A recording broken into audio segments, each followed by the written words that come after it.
کل ہمارے مخدوم و مکرم ہم سب کے ساتھ بڑی محبت کرنے والے عالم باعمل عالم ربانی حضرت مولانا ابراہیم صاحب ایک عظیم لمبی زندگی گزار کر ہاسپٹل کی مسجد کے خطیب کل اللہ کے حضور حاضر ہوئے۔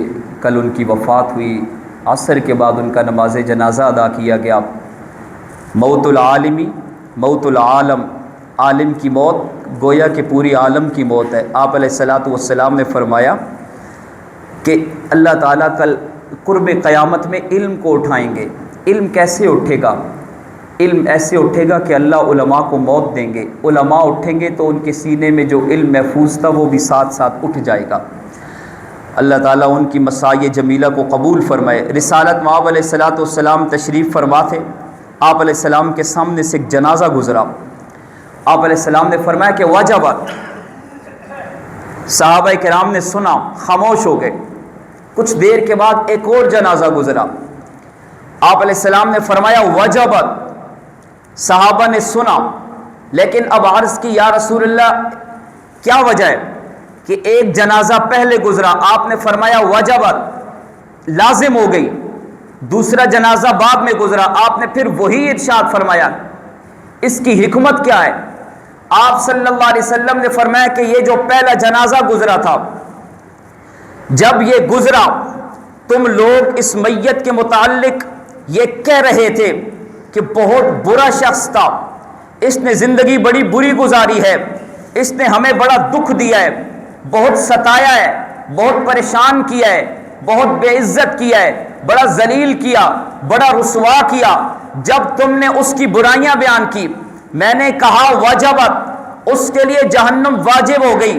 جب یہ دوسرا جنازہ گزرا، تم نے اس کی صفات بیان کی، کہا کتنا اچھا آدمی تھا، کتنے اخلاق والا تھا، مسکرا کر بات کرتا تھا، کبھی دکھ نہیں دیا، کبھی تکلیف نہیں دی، کبھی پریشان نہیں کیا۔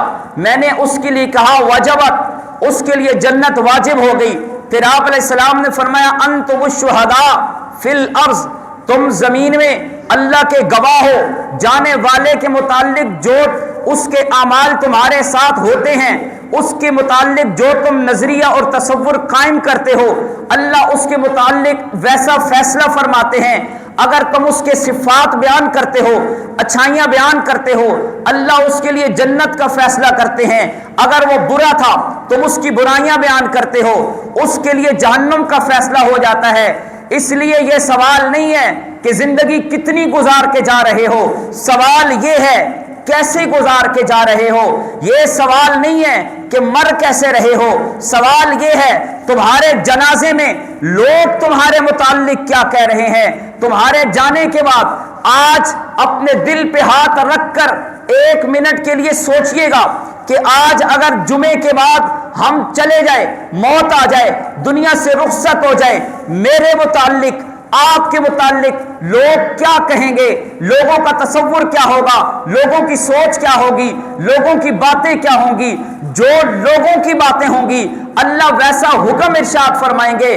اس لیے جتنی بھی زندگی ہے اللہ کے احکام کو پورا کرتے ہوئے لوگوں کے ساتھ حسن سلوک کے ساتھ گزاریے۔ مولانا ابراہیم صاحب، اللہ تعالیٰ ان کی زندگی کیسی ان کی خوبصورت زندگی گزری ہے، اللہ تعالیٰ ان کی زندگی کی تمام نیکیوں کو قبول فرمائے۔ اللہ تعالیٰ ہمیں بھی ایسے نیک اعمال کرنے کی توفیق عطا فرمائے کہ دنیا سے جانے کے بعد لوگ ہمارے بھی اچھائیوں میں ذکر کریں۔